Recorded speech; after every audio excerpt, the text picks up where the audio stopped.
Mga kapatid sa pananampalataya, nais ko kayong imbitahan na makinig, sumubaybay at seryosohin ang ating Bea Sunday School every 9:30 in the morning sa ating Bea Facebook page at YouTube channel.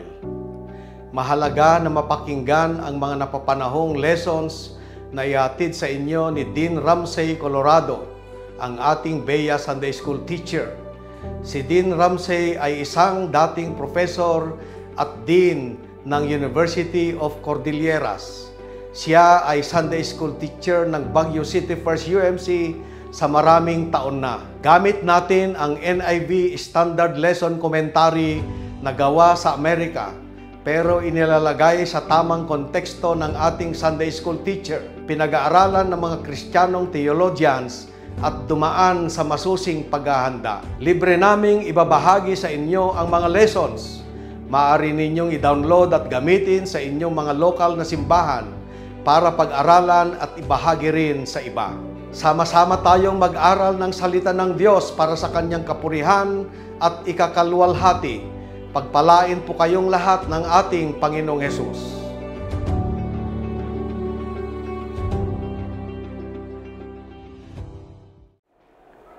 Good morning. Welcome to our Sunday School. August 18, 2024. Lesson number 12 of the fourth quarter. The title of our lesson for today, The Rules of Life.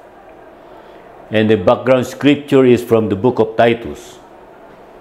The Sunday School material that we are using is the Standard Lesson Commentary 2023-2024. So we are in the fourth quarter, covering the months of June, July, and August. And the theme for the fourth quarter is Hope in the Lord. The fourth quarter is divided into 3 units, and we are now in unit number 3. In the theme for unit number 3 is Eternal Hope. We are on the third lesson of unit 3. So, unit 3, Eternal Hope, we have lessons from 1 Thessalonians, 1 John, and the book of Titus. And we look forward to the second coming of the Lord Jesus Christ. How should we act? What should we do while waiting for this? In lesson number 11, we have 1 John, and it is the same. It also anticipates Christ's return. And while we are looking forward to the return of Christ, how should we act? The final 2 lessons come from the book of Titus, and it is also the second coming, the fulfillment of our hope, yung ating hinaharap, yung ating future, and this will be living with the Lord Jesus Christ in paradise, and that will be fulfilled in the second coming. So the procedure of our Sunday School is that we go through the scripture both in English and Tagalog. And then we go back and analyze, see the analysis of this verse by verse. Titus 1, 1-3 and 2, 11-15. Paul, a servant of God and an apostle of Jesus Christ, to further the faith of God's elect and their knowledge of the truth that leads to godliness, in the hope of eternal life, which God, who does not lie, promised before the beginning of time, and which now at His appointed season He has brought to light through the preaching entrusted to me by the command of God our Savior. Then we go to chapter 2, verse 11. For the grace of God has appeared that offers salvation to all people. It teaches us to say no to ungodliness and worldly passions, and to live self-controlled, upright, and godly lives in this present age, while we wait for the blessed hope, the appearing of the glory of our great God and Savior, Jesus Christ. who gave himself for us to redeem us from all wickedness and to purify for himself a people that are his very own, eager to do what is good. These then are the things you should teach, encourage and rebuke with all authority. Do not let anyone despise you. Tito 1 hanggang 3, tapos 2, 11 hanggang 15. Mula kay Pablo, alipin ng Diyos at apostol ni Jesucristo, sinugo ako upang patibayin ang pananalig ng mga hinirang ng Diyos. Palawakin ang kanilang kalaman tungkol sa katotohanang makapaglalapit sa atin sa Diyos at bigyan ng pag-asa sa buhay na walang hanggan. Bago palalangin ang sanlibutan, ang buhay na ito'y ipinangako na ng Diyos na hindi marunong magsinungaling. Ipinahayag naman ito sa takdang panahon at ipinagkatiwala sa akin upang ipangaral ayon sa utos ng Diyos na ating tagapagligtas. Sapagkat inihayag ng Diyos ang kanyang kagandahang loob na nagdudulot ng kaligtasan sa lahat ng tao. Ito ang siyang umaakay sa atin upang talikdan ang likong pamumuhay at damdaming makalaman. Kaya't makapamumuhay tayo ngayon ng maayos, matuwid at karapat-dapat sa Diyos. Samantalang hinihintay natin ang ating inaasahan, ang dakilang araw ng paghahayag sa ating dakilang Diyos at tagapagligtas na si Jesucristo sa gitna ng kanyang kaningningan. Ibinigay niya ang kanyang sarili upang iligtas tayo sa lahat ng kalikuan at linisin para maging kanyang bayan na nakatalagang gumawa ng mabuti. Ipahayag mo ang lahat ng ito at gamitin mo ang buo mong kapangyarihan sa pagpapalakas ng loob at sa pagsaway sa iyong mga tagapakinig. Huwag mong bigyang daan ang na maalipusta ka ng sino man. The key verse is Titus 2:11-13. For the grace of God has appeared that offers salvation to all people. It teaches us to say no to ungodliness and worldly passions and to live self-controlled, upright, and godly lives in this present age while we wait for the blessed hope, the appearing of the glory of our great God and Savior, Jesus Christ. Ano ang dapat nating matutunan? Recall the blessed hope. Yan, i-recall. Ano ba itong inaasahan nating buhay? Inaasahan nating buhay. Buhay na kasama si Jesus. Blessed hope. Contrast godly and ungodly lives of Paul's day. Ano ba yung mga kaugalian ng mga tao doon sa panahon ni Pablo? Yung mga godly people and those that are ungodly people. Ano ang buhay ng bawat isa doon sa panahon ni Pablo? Make a plan to eliminate one ungodly element in his or her life. Ito naman yung challenge sa bawat isa sa atin. Gumawa ng plano na maalis ang isa sa mga ungodly element sa buhay natin. Lesson outline. So we have an introduction, struggle for godliness, then lesson context. Then the messenger, and then the message. Verse 1 to 3, and then 11 to 15, the message. Conclusion, the gift of grace. Okay, ito tayo. Introduction. Struggle for godliness. Yan, sabi rito, kung titignan natin ang newspaper, punong-puno ng mga balita tungkol sa mga ungodly behavior. Mga ungodly behavior. At ito ay nangyayari doon sa loob at sa labas ng simbahan. Di ba? Pati yung mga mayroon ding ungodly behavior doon sa loob ng mga simbahan. Recent scandals of greed, abuse, and misuse of power remind us that the church is not immune from ungodly behavior. Ito, totoo rin ito na nangyayari. At ito ngayon ang gustong i-correct ni Pablo. But the people of God have always struggled against ungodliness. The church has sought ways to live godly life. Pero patuloy tayong nakikipagbaka upang ang buhay natin ay maging makadiyos na pamumuhay. Itong sitwasyon na to ay totoo ngayon, 21st century sa kasalukuyan, at ito ay totoo rin noong panahon ni Pablo, noong 1st century. Now, dito tayo sa lesson context. Saan ba ito nakapaloob, itong sulat ni Pablo? Ano ba ang direksyon nitong sulat ni Pablo kay Tito? Paul's letter to Titus comes from a part of the New Testament called pastoral epistles. Yan. Yung mga sinusulat ni Pablo. Itong particular na sulat na ito ay, ang tawag dito ay pastoral epistles. Mangyari, these are written to particular individuals. Yan. May sulat siya kay Timothy. Ito naman ay Titus. Ngayon, sumulat siya kay Titus.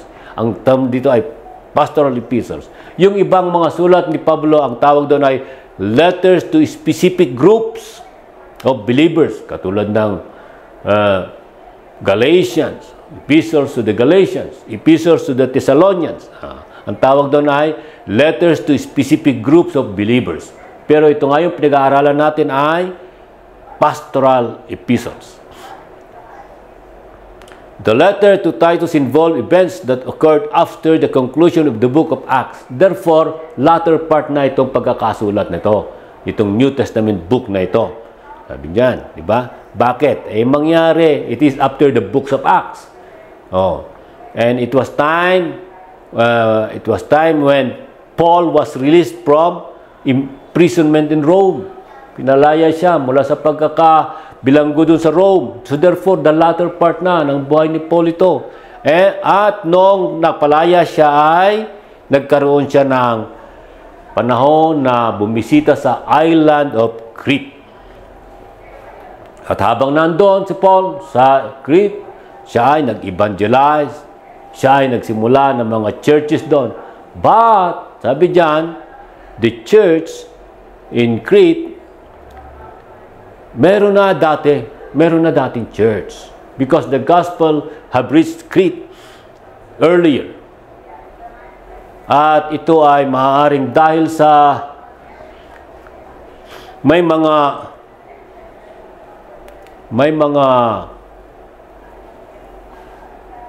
taga-Crete, Christians, na present dun sa Day of Pentecost. Yan, mababasa natin sa Acts chapter 2. We hear them declaring the wonders of God. Ibig sabihin, meron din mga Cretans at Arabs doon sa araw na ang mga disciples, kasama si Pedro, ay nagsasalita in tongues. And that was the day of the Pentecost. Crete was famous in antiquity as a source of culture and religion. Ibig sabihin, matandang sibilisasyon na itong Crete. Mangyari source of culture and religion. Kaya lang, the Christian people were not highly esteemed in the Roman world. Doon sa Roman world, mga nasasakop ng Rome, hindi masyadong iniginagalang itong mga Cretan people. Paul quotes native Cretan people who thus describe his people as liars, evil brutes, lazy gluttons. Yan ang kanyang mga descriptions. At ito ay galing sa isang Cretan prophet. Palagi daw sila nagsisinungaling.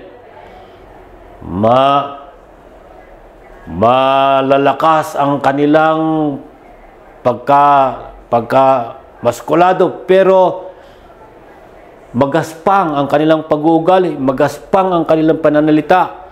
Hindi mabiyaya, mga lazy, mga lazy pero malalakas kumain. Yan daw itong yan. And it come from, sabi diyan hindi naman binanggit, pero sabi ay it could be from the 6th century BC writer si Epimenides. Yan ang sumulat. Maaaring yan ang sumulat. So, Paul was accompanied in Crete by one of his trusted associates. Sino yon? A Gentile believer named Titus. Gentile pala itong si Titus. Hindi pala siya Jew. Paul wrote his letter to Titus in about AD 65. Pagkatapos niyang umalis sa Crete. Pero iniwanan niya doon si Titus. So, naiiwan si Titus doon. At ngayon, gumawa ngayon ng sulat. Sumulat ngayon si Paul kay Titus to correct a chaotic situation in the Cretan churches. Masyadong maraming mga problema doon. Ang term niya ay chaotic situation. At one of them is that there is a need to place an eldership in each congregation. Kinakailangan ng isang leader na mamumuno doon sa mga congregation. The church in Crete was troubled by people who professed to know God but live demonstrably different lives. Ito raw ang problema doon. Sabi niya, itong problema doon may mga tao doon, sabi nila, kilala nila ang Diyos, kaya lang, hindi naman maayos ang kanilang pamumuhay. Hindi naman, ang ugali naman nila ay hindi ayon sa mga aral ng Diyos. So, mayroong sintunado. Di ba? Such people had deceived others, disrupted the community, and brought needless controversy to the church. Yan ang problema doon sa mga churches in Crete.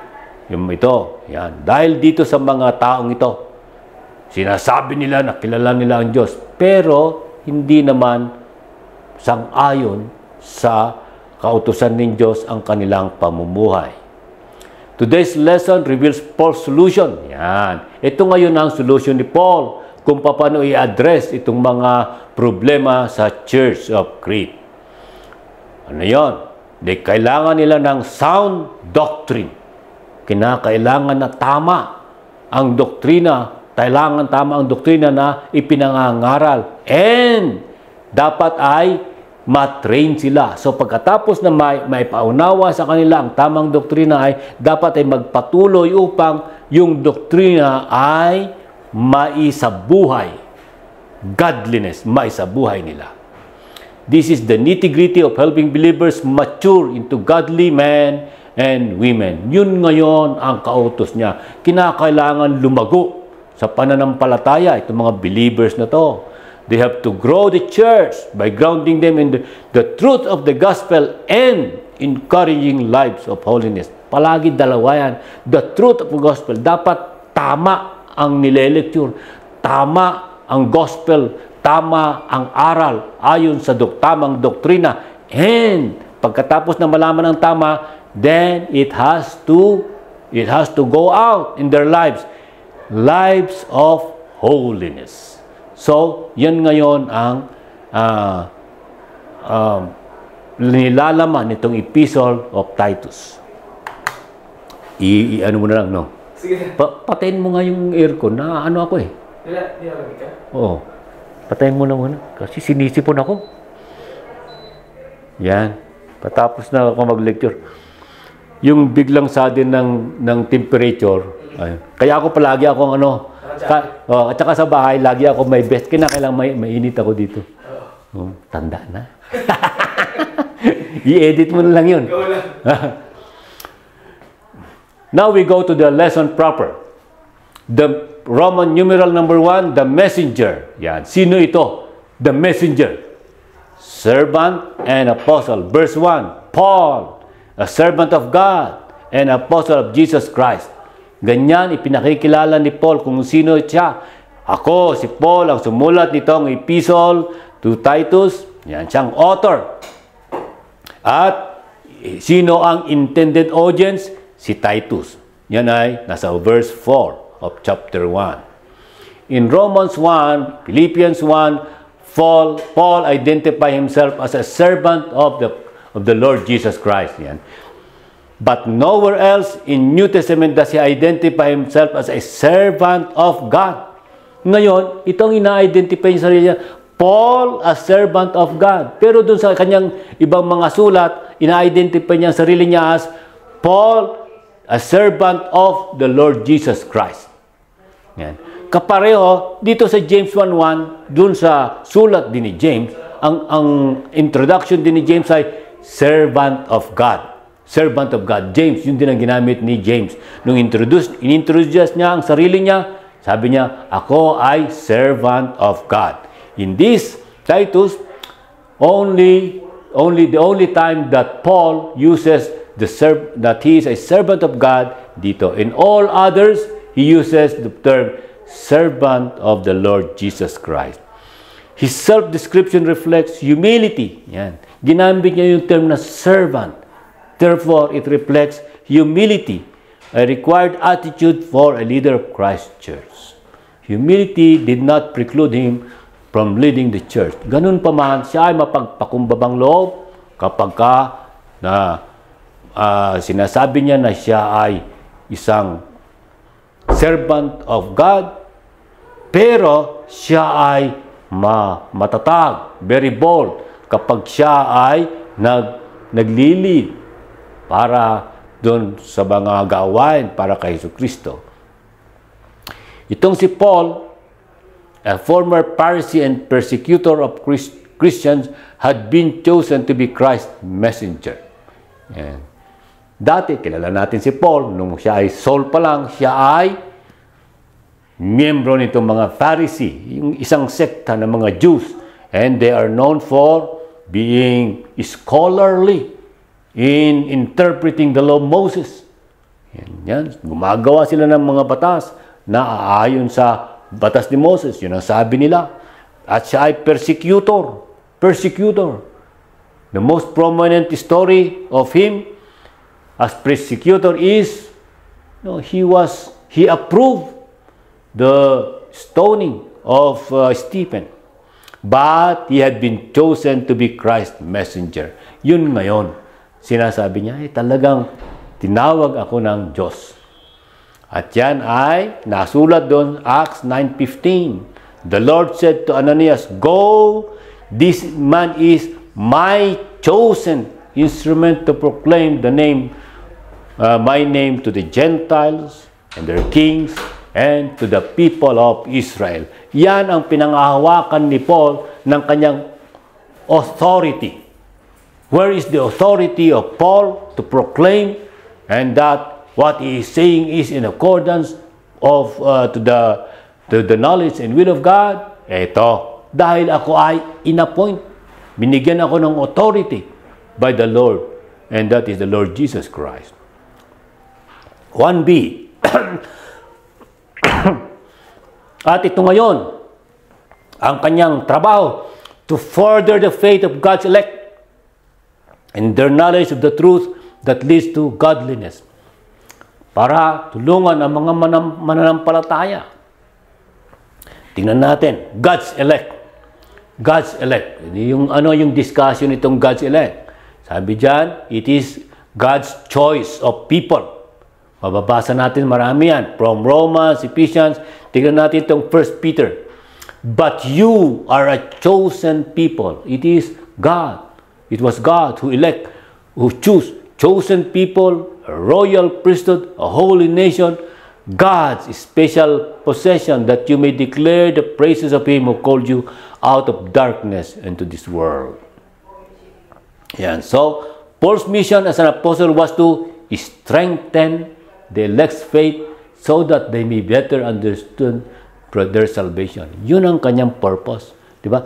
To strengthen the elect's faith. Yung mga mananampalataya ay kailangan patuloy ang gabay sa kanila. Ang ginagawa natin ngayon, parang Sunday school, patuloy ang Sunday school. And the purpose is to strengthen the elect's faith para mas tumatag ang pananampalataya, mas lumalim ang pananampalataya, at para mas maintindihan itong tungkol sa salvation.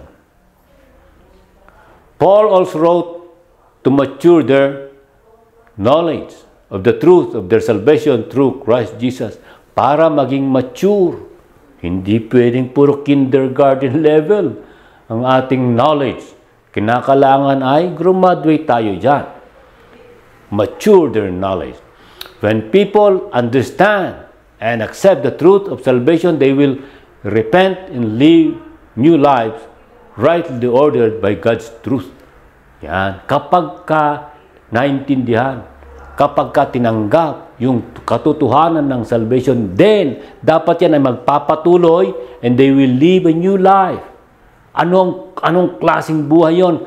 Rightly ordered by God's truth. Kung ano ang mga kagustuhan ng Diyos. Ayon sa kagustuhan ng Diyos. Together, faith and knowledge produce godliness. Anong ibig sabihin ng godliness? Behavior that follows God's standard revealed by the Lord Jesus Christ. Yun. Faith, pagkatapos ng faith, na magpapatuloy yan. Therefore, knowledge. Faith and knowledge. Then, it will produce godliness. The behavior, godliness is behavior that follows God's standards, God's laws, God's rules, God's principles. Yun dapat ang maging buhay. At yan ay mangyayari kapag patuloy ang pag-aaral ng Scripture. Some Cretans were known for their ungodly behavior. Paul expected that Titus would take on their mission of leading the church to maturity through the gospel message. Yun ngayon ang gagawin ni Titus. Para yun yung kanyang mission to lead the church of Crete to maturity through the gospel message sa pamamagitan ng patuloy na pangangaral, explaining to them that after salvation then comes the life, the godly life. It should be followed by godliness, meaning a life that is within the God's standard, within the God's laws, obedience to God's principles. Verse 2, in the hope of eternal life, which God, who does not lie, promised before the beginning of time. So, in the hope, meaning while we are waiting for that hope, the eternal life, this should be how we should act. The word hope often implies wishful thinking. Now, let us discuss the term hope there. In the hope. Pero sa atin, pag sinabing wishful thinking yung hope, sabi yan, sana huwag umulan bukas. Tag-ulan. Pero sana huwag umulan bukas para makapaglaro ng tennis. Wishful thinking. But that is not how Paul uses the word in this verse. For Paul, hope is an assurance. Yung pagkakagamit dito, in the hope of eternal life, umaasa tayo ng buhay na walang hanggan. Ang pag-asang ito ay assured. Bakit? Bakit? Because the subject of this hope was the Lord Jesus Christ. Bakit? Ano ba yung tungkol kay Jesus? Ano ba yung assurance tungkol kay Jesus? Na si Jesus ay magbabalik na muli. At ang kanyang pagbabalik ay ipinangako ng Diyos since the beginning of time. Since the beginning of time. Paano natin masisiguro na mangyayari nga yung second coming? Why? Because it is the promise of God. It is God who promised. And the Word of God is trustworthy. It will happen. It will happen. God has promised that people can experience eternal life when they enter into a saving relationship with Him. Yan. Jesus is life and He has life in Himself. So, yung pinangako na magiging maayos ang buhay natin, kakasama natin, magkakatotoo yan.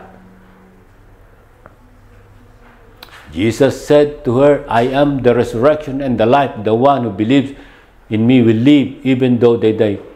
Now this is eternal life, that they know you, the only true God, and Jesus Christ whom you have sent.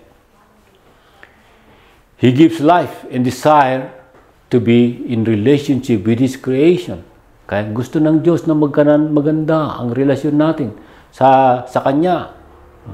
So God had prepared a way of salvation through Christ, Jesus, before the beginning of time. Ang lahat ng mga pangyayaring ito lahat ay kagagawa ng Diyos at ang kanyang paraan upang maibalik tayo at maging makasama siya ay si Jesucristo. Verse 3, and which now at His appointed season He has brought to light through the preaching entrusted to me by the command of God our Savior. So it is a command by God. Ito ngayon, ginagawa ni Paul ay utos ito ng Diyos. Utos ito ng Diyos. Only at His appointed season did He reveal Christ as the fulfillment of that promise. Ang sinasabi niya rito, although ito ay pinangako ng Diyos before the beginning of time, hindi pa niya sinasabi niya noon kung sino o kung paano, pinangako na, but at the appointed season, at the appointed time, then it was revealed. What is the revelation? Christ came to earth. That is the revelation. When the set time had fully come, you see, it is not, God knows, He has foreknowledge of everything. The thing that will come is complete in the mind of the architect. God is the architect. It is not yet known to man, but now it is known. It is now known. At ito ngayon ang ipinangaral ni Pablo. God's timing was perfect. Christ came to earth at just the right time and in just the right context. Tingnan natin tong Romans 5:6. You see, at just the right time, when we were still powerless, Christ died for the ungodly. Paul emphasizes that God is at work in human history to accomplish His plan and purpose. Itong nangyayari sa buhay ng mga tao, naandyan ang Diyos. Naandyan ang Diyos. Although He has everything in mind, because He is the architect, it is done. However, it has to happen in the human history from the point of view of man. In this verse, Paul unpacks the basis for his ministry. Yan. Sinasabi ngayon dito, saan nanggagaling ang authority, the basis for his ministry. Nasaan ang authority? He claims apostleship because he had experienced a particular calling to proclaim holiness and grace. Kinausap siya mismo ni Jesucristo. At yun ang kanyang revelation. Ang mga sinasabi niya is a revelation coming from the Lord Jesus Christ. The first half, okay, now we go to, ito ay parang linilinaw. Because we now jump to chapter 2. From chapter 1, 1 to 3, we jump to chapter 2, 11 to 15. So, what is in between these two groups of scripture? So, this is chapter 1, 5 to 9, chapter 1, 10 to 16, and chapter 2, 1 to 10. Kasi 11 to 15 na yung ina-analyze natin. So, tingnan lang natin. The first half of Paul's letter addressed several needs that face church. Ano yung mga kailangan nito mga simbahan sa Crete? 1, godly leadership. Yan, kailangan nila ng isang leader. At itong leader na ito ay dapat ay godly. Kinakailangan ituwid, rebuke yung ungodly behavior. Yun yung verse 10 to 16. Hindi na kasama sa pag-aaral natin. At yung verse 1 to 10, kailangan nila ng sound doctrine. Kailangan tama ang ipinapangaral sa kanila. Okay? So, that is the context of the verses between chapter 1, 1 to 3 and chapter 2, 11 to 15, which is verse 5 to 9 of chapter 1, verse 10 to 16 of chapter 1, and verse 1 to 10 of chapter 2. Now, let's go to verse 11 of chapter 2. For the grace of God has appeared, that offers salvation to all people. Grace appeared. Having described how believers should live, Paul then explained the reason for that way of living. Bakit kinakailangan na maayos ang ating pamumuhay? Bakit kailangan na godly? Meaning, bakit ayon sa dapat sa standard ng Diyos ang dating pamumuhay natin? Dahil dito, because of the grace of God. Napakabuti ng Diyos sa atin. Therefore, dapat ganun Therefore, dahil sa kabutihan ng Diyos, therefore, dapat tayo ay mabuti. Nakakaya naman sa Diyos. Yan ang sinasabi rito. Should live, having described how believers should live, for the reason, bakit ganyan dapat ang pamumuhay natin?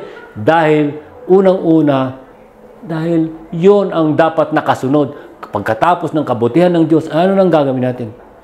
Now, such grace is a gift given to us by God for our justification and salvation. So, ito ngayon. Ano ba itong grace na to?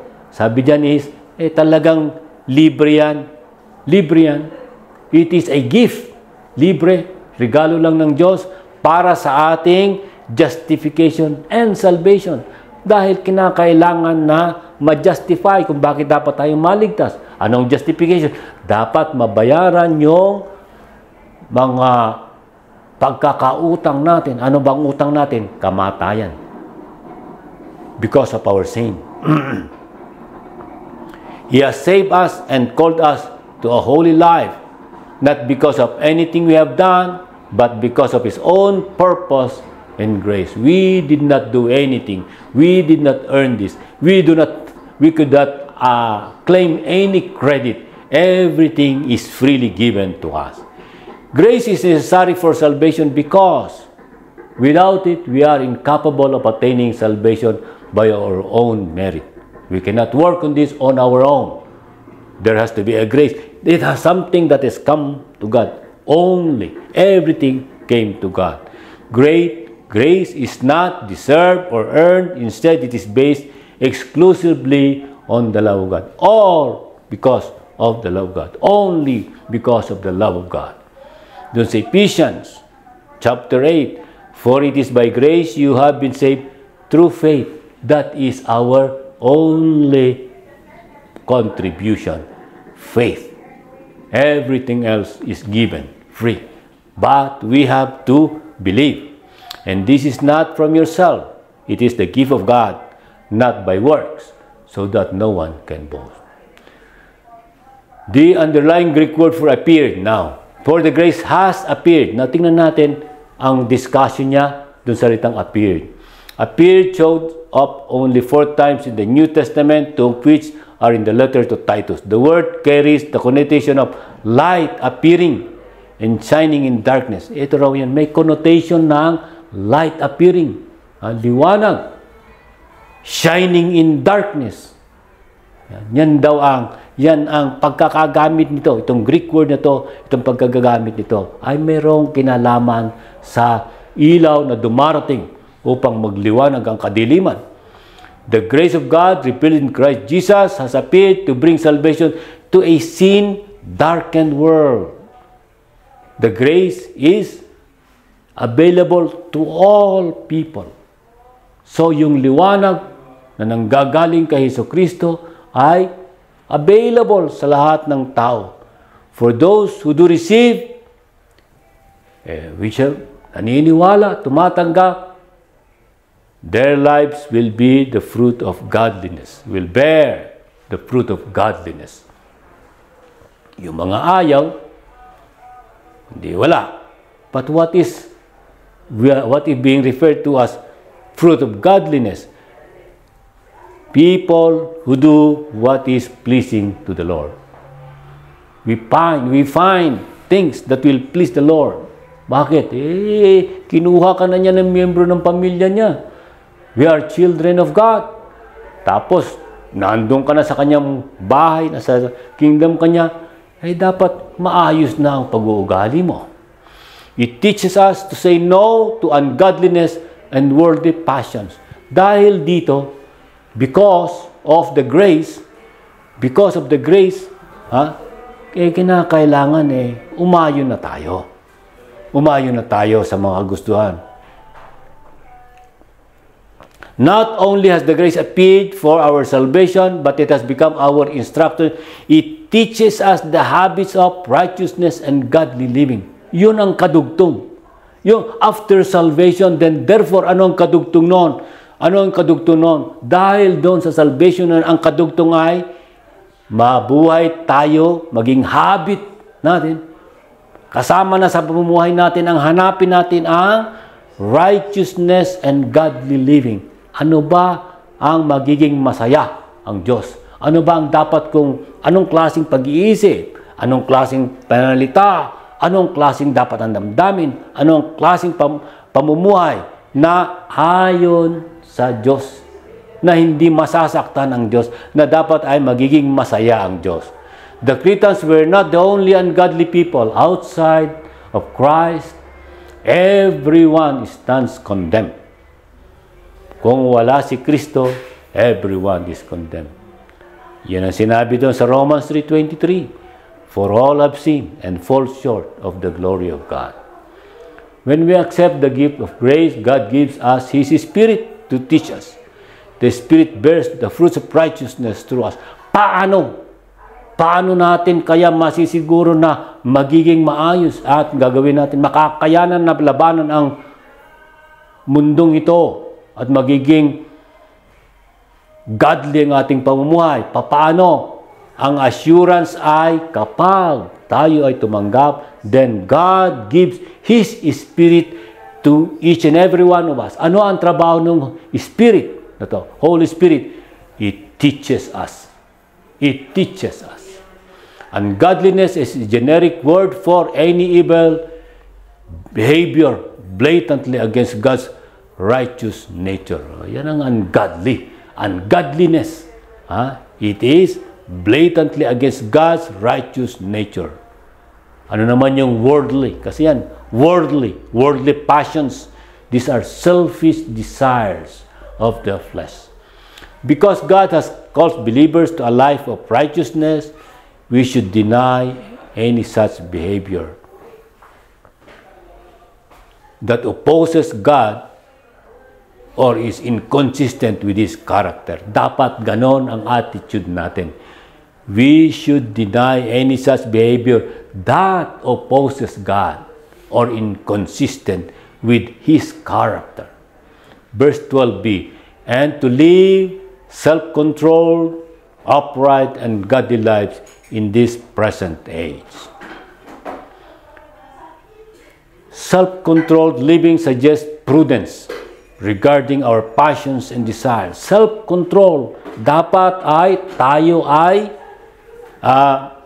magiging napakaingat. Self-control, napakaingat. Prudence is napakaingat sa ating mga desires, sa ating mga passions, upang hindi masaktan ng Diyos. Bagkus dapat ay matuwa ang Diyos sa atin. To live upright and godly. Yan. Ito yung kasunod. Paano dapat mabuhay?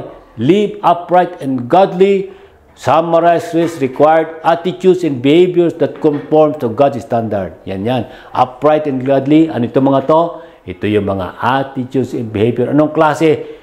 In accordance to God's standard. Pag sinabing God's standard, God's laws, God's rules, God's principles, God's standard. Yan. Dapat ay yan ang upright and godly living. It is of course the opposite of godliness. Ungodliness. These are not simply things to attain in the future eternal life. Yan. It is not only in the but in the present age. Dapat hindi natin hihintayin na pagdating ng muli na lang ni Hesus Kristo. No, it's not. It is something that we have to do at the present age. An age of darkness that opposes God and God's people. Ito yung age na to. But even at this time, we should seek to develop them in this present age. Verse 13, while we wait for the blessed hope, the appearing of the glory of Jesus Christ. Ito, dinidefine itong blessed hope. Ano ba yung blessed hope? The appearing of the glory of our great God and Savior, Jesus Christ. Yun yung second coming. Many unbelievers dread what the future may bring. Yung mga hindi naniniwala, natatakot sila. But believers have blessed hope. What is the blessed hope? The second coming. What will happen in the second coming? We will now go with the Lord Jesus Christ, and God will give us our inheritance because we are heirs, co-heirs of the Lord Jesus Christ.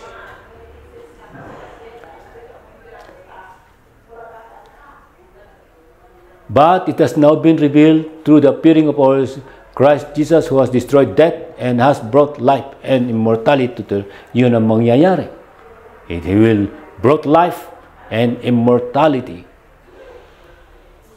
Even though we may experience trials and suffering on earth, we can take hope that God will be faithful to His promises and bring redemption and renewal to us and our world. Nandito pa rin tayo sa makasalanang mundo. So, we experience trials and suffering, but we hold on. We hold on to God's promise, and all these things will be overcome. I consider, ito yung sulat ni Paul, I consider that our present sufferings are not worth comparing with the glory that will be revealed in us. Huwag kayong mag-alala. Sinasabi ni Pablo, itong mga paghihirap natin, wala yan. Iko-compare natin yan doon sa magiging buhay natin in paradise. You know, our present sufferings are not worth comparing with the glory that will be revealed in us. This hope will be fulfilled at the appearing of glory of Christ. Mangyayari ito sa second coming. At His return, we will experience glorious renewal and resurrection. Doon na, a glorious renewal and resurrection. Jesus will come in His glory, and we will be like Him.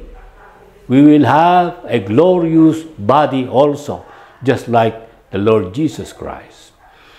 God revealed grace through the incarnation of Jesus. This same grace will again be on display at the return of the glory. So, dalawa.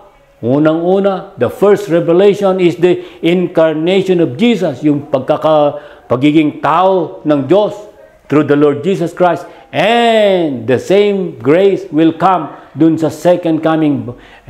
He will again be on display at the return of our great God and Savior, Jesus Christ. Nangyari na yung first coming. The birth of the Lord Jesus Christ. Mangyayari yung second coming. But this time, it will be a glorious Jesus Christ. Hindi na yung nung una, mabantot, doon ni pinanganak sa sabsaban, di ba? But not this time. He will be coming with all the angels, glorifying Him, who gave Himself for us to redeem us from all wickedness and to purify for Himself a people that are His very own, eager to do what is good. So, there are two words here, to redeem and to purify. That is the work of the Lord Jesus Christ. In Jesus giving Himself, He voluntarily did something that no one else could. Rescue us from the grasp of sin and death and give us life. That is the redemption. No one can do that. Only Jesus Christ can do that. So, what is the purpose of Christ? First, to redeem. Of course, the second one is to purify. He did this by being the ransom that sin requires. Redemption, how did He do that? Well, He put Himself there. We should be the one being crucified. But instead, it was the Lord Jesus Christ.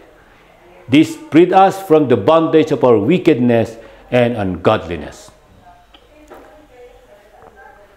You have become slaves of God. The benefit you reap, and the result is eternal life. So that is the meaning of this. We become slaves of God. Second, the shedding of blood cleanses us from impurity. Now, and to purify us. After redemption, then the purification. He cleanses us from the impurity. Bakit? Inaligtas ka na, okay na, pero hindi pa tapos ang trabaho ng Diyos sa'yo. Ikaw ay lilinisin niya.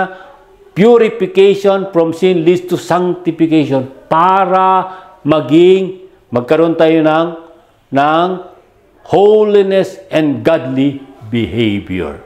Yun na ang susunod. After being saved, then comes the purification. It will lead to sanctification into holiness and godly behavior. Hindi sapat yung naligtas ka na. May katuloy. Dapat ay sanctification, holiness, and godly behavior. The result of our redemption and purification is that we become identified as the people of God, a people that are His very own. So, we read that in 1 Peter, you are a chosen people, God's special possession, a holy nation. As God's redeemed people, we wait for Christ's return and the resurrection of the body. In this season of waiting, we should become eager to do good works that result from God's grace. In this season of waiting, habang tayo ay nandito sa panahon na naghihintay of the second advent, how should we act? What should we do? We should be eager to do good works. We should be eager to do good works. Bakit? Because God put us as He welcomed us as a member of the church, as a member of His house. We become children of God. Therefore, we should be eager to do good work. These good works flow from our love that results from a life filled with God's Spirit. Bakit? Bakit dapat tayo gumawa? Mangyari yan yung dapat na gawin ng mga tao na umiibig. That results from a life filled with God's Spirit. Mangyari, napupuno tayo ng Holy Spirit. And that is the outcome. Verse 15, these then are the things you should teach, encourage, and rebuke with all authority. Do not let anyone despise. Patuloy ang instruction ni Paul kay Titus, kay Tito. Ano mga dapat mong gawin? These are the things that you should encourage and rebuke with all authority. Do not let anyone despise. God has set Paul apart to preach gospel of Jesus Christ. Nabasa natin kanina yan. Talagang pinili siya. Pinuntahan siya ni Ananias. From this position of authority, Paul encouraged Titus to strengthen the faith of the believers. So, sinasabi ni Paul, mayroon akong otorisasyon para sabihin ang mga bagay nito, para gawin ang mga bagay nito. Ngayon, pinapasa ko sa iyo itong otorisasyon na to. Binibigay sa iyo dahil may otorisasyon ako. Therefore, mayroon ka ring otorisasyon dahil ibinibigay ko itong mga ito sa iyo. Yan ang pinigay niya kay Titus. I-rebuke mo. Rebuke ungodly behavior. Therefore, Titus would have to call it out and offer a correction for godliness. There and then, Titus has to make a judgment call. Hoy, mali yung ginagawa niyo. Ayaw ng Diyos yan. He has to rebuke. Titus could exhort and rebuke because of the authority. Again, because of the authority. Huwag kang matakot, sabi ni Paul. Parang chain of command yan eh. Ako nag-uutos sa'yo. Inuutos sa akin ng Diyos, inuutos ko rin yan sa'yo. Titus received authority from Paul, who had received his power as a servant of God and an apostle of Jesus Christ. Titus could have confidence that his words to the believers in Crete were authoritative and valuable for their growth in godliness. The gift of grace. Conclusion. When we feel burdened by our failures and struggles, we can take hope because of the good news that the grace of God has arrived. It has come in Christ Jesus. Christ's giving of Himself has redeemed and purified us. Therefore, we have hope of eternal life, a hope anchored in God's saving gift. God's grace is a gift to humanity. God's gift teaches us to live godly lives and to seek Christ-like behavior. We live in this manner as we wait for the blessed hope of the coming of Christ Jesus. We have a blessed hope. Let's pray. Lord, thank you for this lesson. Thank you for telling us very clearly that because of the grace of God, then therefore we should live a godly life. Thank you for the assurance that we can do this while waiting for the second coming of the Lord Jesus Christ because of the presence of the Holy Spirit among each and every one of us. Lord, help each and every one of us in our faith. Help us to strengthen our knowledge of your commands, of your knowledge, so that we will grow and be closer. We will grow in our faith and will be closer to you day by day. In Jesus' name we pray. Amen. So the last slide is the lesson for next Sunday, the washing of regeneration. Titus chapter 3. Magandang umaga po at pagpalain kayo ng Diyos.